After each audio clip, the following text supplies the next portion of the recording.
Welcome back to the Bentley Homestead. Now we're in year 2, year 2022, and we ended the year 2021 with laying the footings and the foundation of the basement floor of our soon-to-be home. As you see here, we have started to build up the walls and enclose my cellar at the back of the basement. You'll notice that we've also started to build up the side walls on the basement level.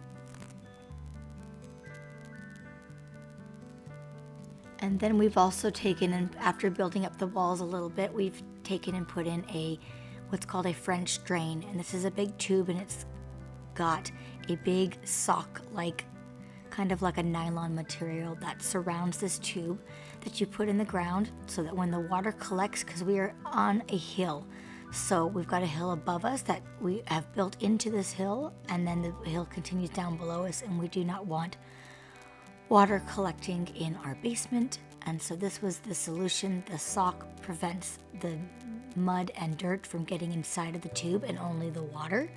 And then it drains down and around the back side, both sides of the walls, as you can see. Here's Ryan building the top of my cellar. We enclosed the whole thing in cement and cinder block. And here it is enclosed completely.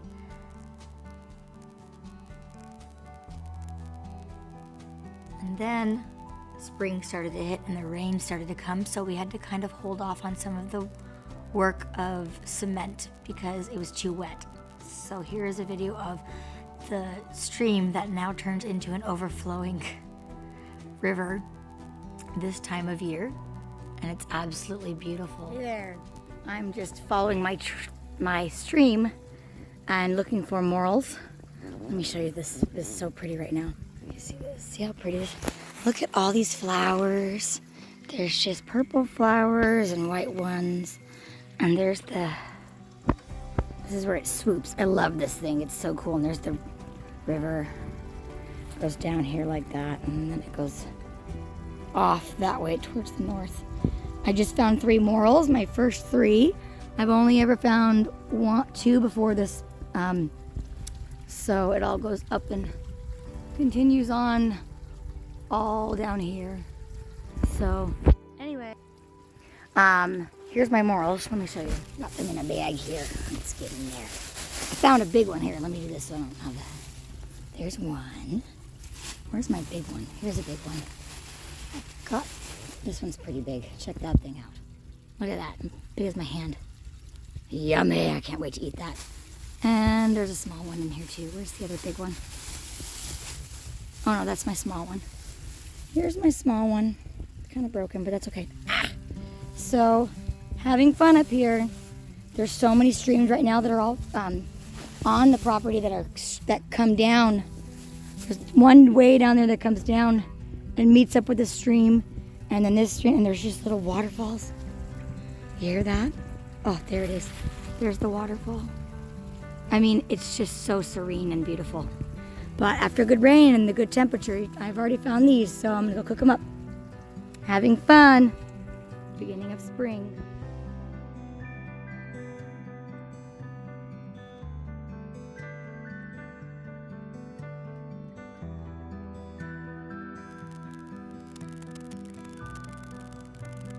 I was pleasantly surprised to see this area because back in Utah we have all of these areas that have sandstone and they're all washed out. If you know anything about southern Utah, you've probably seen a lot of the sandstone pictures of Lake Powell and a lot of these different areas we had in St. George where we're from. And this washed out area reminded me of that. Just beautiful. We've tried to decide if we're going to do anything with the area. We've considered trying to make a pond. And then along with this season of rains comes morel's season. And it's spelled like morals, but you say morel. And it's a type of mushroom that grows here in Missouri. And if you'll notice, I found 3. on our property down by our stream. This was the biggest one I found, and it was huge. It was as big as my hand, as you can see. It was very exciting because I had tried morels for the first time a few years prior, and they are amazing. We cook them 2 ways. We just fry these in butter, or you can do it the yummier way if you ask me, and you take these and you put them in a little bit of flour and salt and pepper, and then you fry them. Oh man, you're in for a treat. They are so yummy and buttery tasting.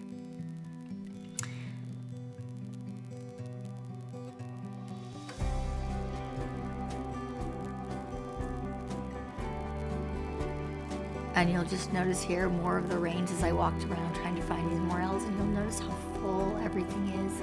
It's so beautiful to find all of these rivers all over your property and them all coming down into the main stream, which now is a full river. So fun. I do not let the kids near the river unless they're with me. It makes me very nervous this time of year. Normally they can walk around in an inch or 2 of water, but this is a little more than normal. Here is the cellar completely finished, and that back cinder block wall that you'll notice. On the other side of that cinder block wall, we will put another cement slab in the future, you'll notice, and that is where that's going to be our shop. That's where my husband will keep all of his tools, and he'll go and do all of his projects in there. It's going to be the whole length of the house. So the house is 30 by 40. The front of the house is 40 feet, and the sides are 30 feet. After we got the cement all done, we started up on the first wall, which was the first wall in the garage, which we attached my greenhouse to. And you'll see here's my greenhouse. It's about 11 feet tall on the back wall. And we did that because we wanted to be able to put in a bunch of citrus trees that we could have year round here.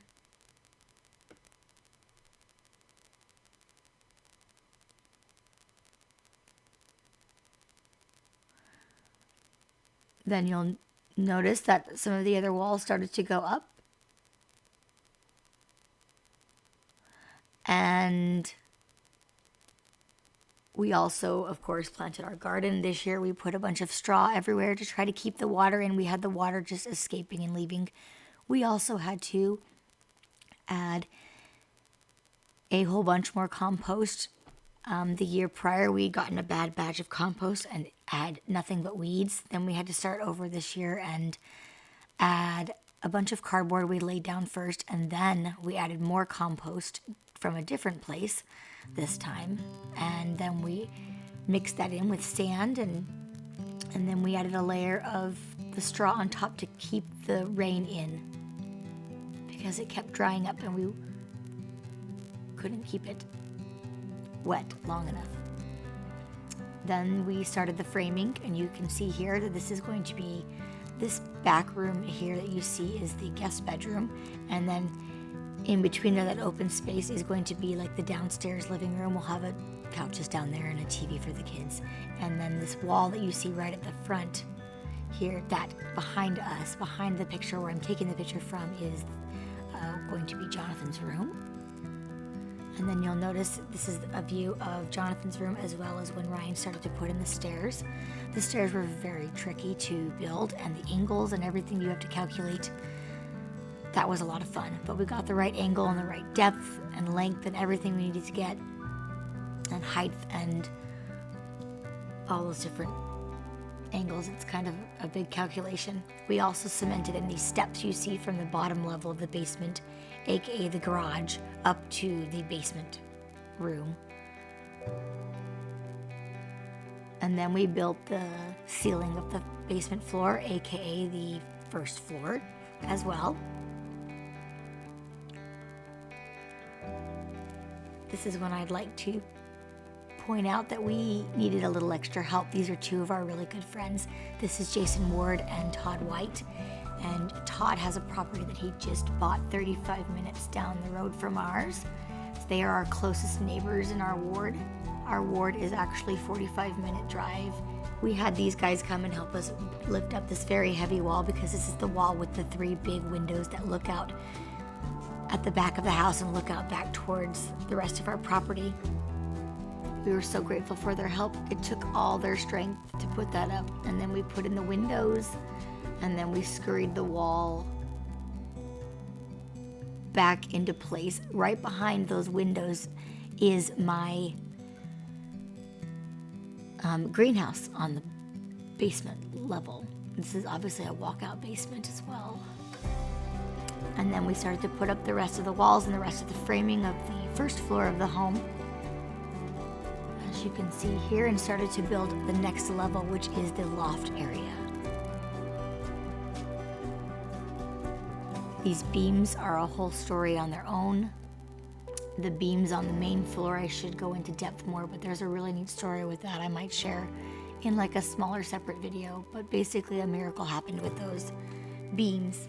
And I kind of get the story wrong because I wasn't there for them. Ryan and his dad flew out for a week to come help Ryan work on those beams.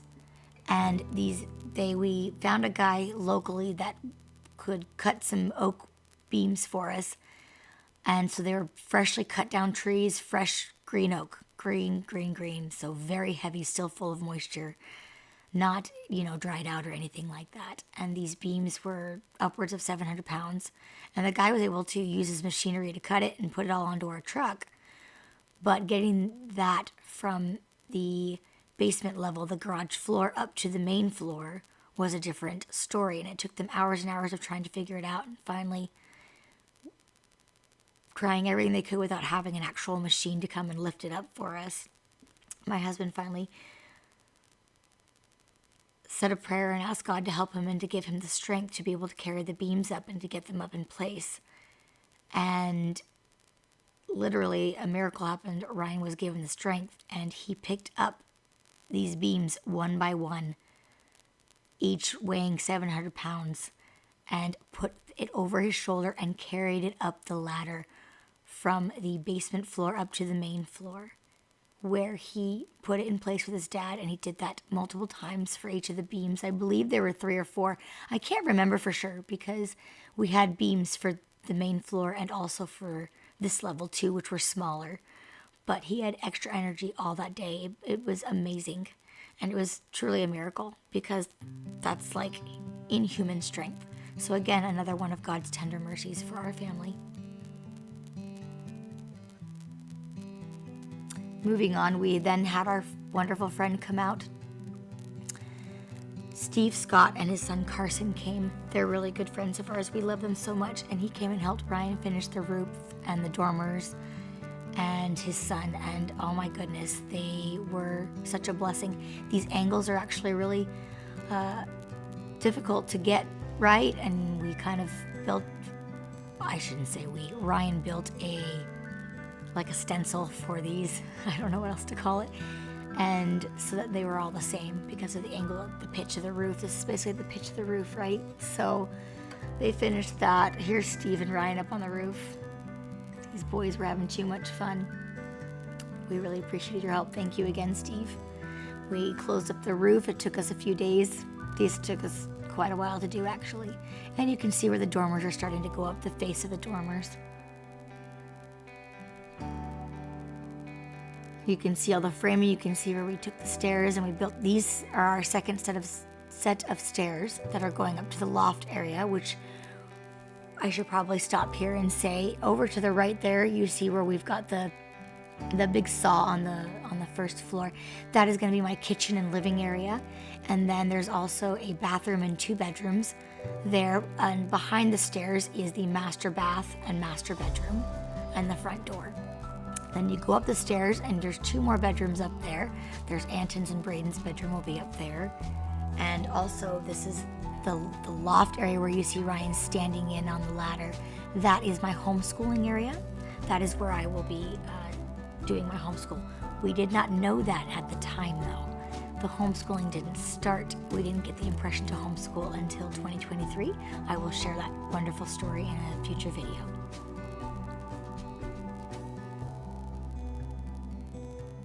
Moving on, we had one last wall to completely enclosed the 4 sides of the first floor, and this wall was very tall. I don't know if you can tell from here, but it was a very tall wall. We had to put a window in there and everything, and we had to have all the framing done. So we built it all on the ground as we did most of the walls, and then we lifted it up. And this was tricky because we had to kick this thing into place, and as you know, after getting this wall up, you have to push it into place. And in doing so, we got it up there, and then we had to kind of shimmy it into place. And so Ryan put those 2x4 boards on the outside of the wall to keep it from falling over and completely falling down to the ground, you know, right there below. We just were so afraid that that was going to be a nightmare and like it would just fall over. And it didn't. We got it in just fine, and it worked. Here we are closing it up again, and you can see that the wall is finished, and you can see that we've also got the insulation, or the foam. We put this big old foam all over all of the walls. One of the big things we wanted in this is really good energy efficiency. So we wanted to have this thing to stay cool in the summers and hot in the warm in the winters, and to keep all of that heat, and to be really, really well insulated. So we've also done that to the roof. We did a couple layers to the roof. We put in the first layer of particle board, as you can see here. And then we added a huge layer of foam. And then we added another layer of plywood. And that is that big barrier to the elements, and to trying to keep the whole house warm in the winter and cool in the summer. And it does a really good job, even with not having siding or being fully finished. I just need to clarify really quick that we only have the base layer of the roof on at this point. The roof took the longest, and so this is the base layer of the plywood. We did not put on the foam yet. The foam comes next. We put the foam in the next layer of 2x4s and plywood that goes on over that to complete the roof starting next year. The back roof is not finished yet. The front of it is. You can see this all now and closed in, but the back of the roof is not done yet. We'll get to that next, and then you'll see here, hey, there's Jonathan. They just finished the back roof, and you can see behind the house there, we've got the trailer that we stay in when we're down there. We don't live here. We just stay in that trailer when we come down to build. And you can see this was the finishing product for the end of year 2022. We started to finish that shop on the front end of the house. On top of that shop will be a front porch eventually. And yeah, this is it. This was 2022. Thanks for watching. It's been a wonderful year. We had to endure lots of weather, extreme weather, especially over the summer. You've got about 100% humidity, and you're working at 100 degrees, and we experienced a lot of heat exhaustion over the summer, especially Ryan, and it was a little bit scary, but we got through it, and learned real quick that we didn't care for certain types of clothing. We looked for a lot of clothing that was thinner and lighter. Jeans did not work in the summer because all they did was get drenched in water, and it was extra weight we carried around. And yeah, here's the finished product of 2022, our homestead and our home. Thanks for watching, everybody. Thanks for coming and stopping by. We hope you enjoyed this video. Take care.